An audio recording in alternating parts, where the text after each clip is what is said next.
ત્રંબકેશ્વર દર્શન કર્યા બાદ આપણે 7 સ્ટાર હોટલમાં નાઇટ સ્ટે કર્યો. નાઇટ સ્ટે બાદ આપણે જઈશું સાપુતારા સપ્તશૃંગી માતાજી. ત્યાં સપ્તશૃંગી માતાનું મંદિર છે પહાડ ઉપર.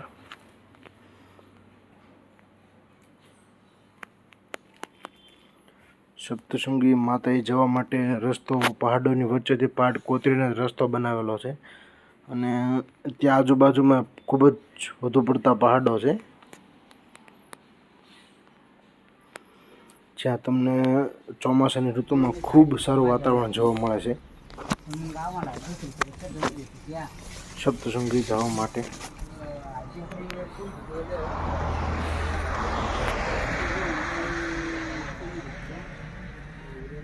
સપ્તશૃંગી જવા માટે આઈસી સપ્તશૃંગી કહેવાય છે. ત્યાં જવા માટે રસ્તામાં ટ્રાફિક હોવાથી અમારે થોડો ટાઈમ વેઇટ કરવો પડ્યો. ત્યારબાદ અમે નીકળી ગયા ડુંગરવાળા વિસ્તારમાં સપ્તશૃંગી જવા માટે.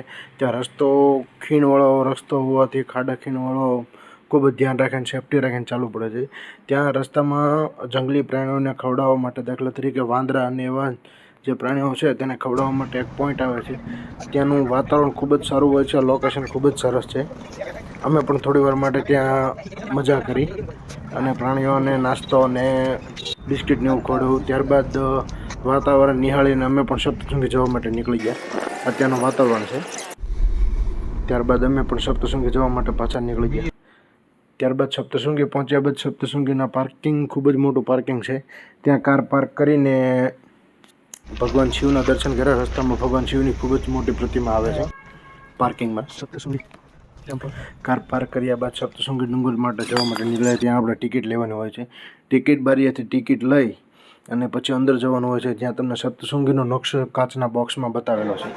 આ નકશો છે, આ સપ્તશૃંગી માતાના ડુંગરનો ફૂલ નકશો છે. ડુંગર ઉપર જવા માટે થોડા પગથિયામાં ચાલી ત્યારબાદ ત્યાં ડ્રામની સુવિધા છે, દાખલા તરીકે લિફ્ટની સુવિધા છે. એ લિફ્ટમાં બેસીને આપણે ઉપર જવાનું હોય છે. ટિકિટ આપણે અહીં લીધી છે. ટિકિટ ખૂબ જ નોર્મલ હોય છે.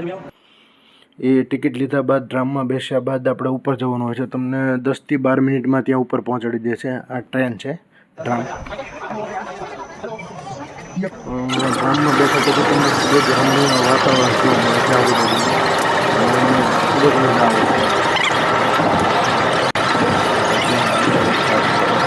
ત્યારબાદ સપ્તશૃંગી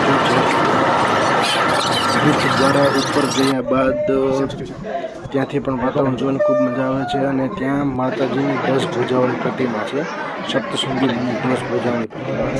આખી પ્રતિમા કેસરી કલર ભગવા રંગની ખૂબ જ સરસ પ્રતિમા છે. માતાજીનું ખૂબ જ સારું સ્વરૂપ ત્યાં દર્શાવવામાં આવ્યું છે. ત્યારબાદ આપણે ભાવનગર જવા માટે રવાના થઈએ છીએ. ત્યારબાદ આપણે મળશું નેક્સ્ટ વ્લોગમાં. આ ત્યાંનું વાતાવરણ છે. જય હિન્દ, જય ભારત.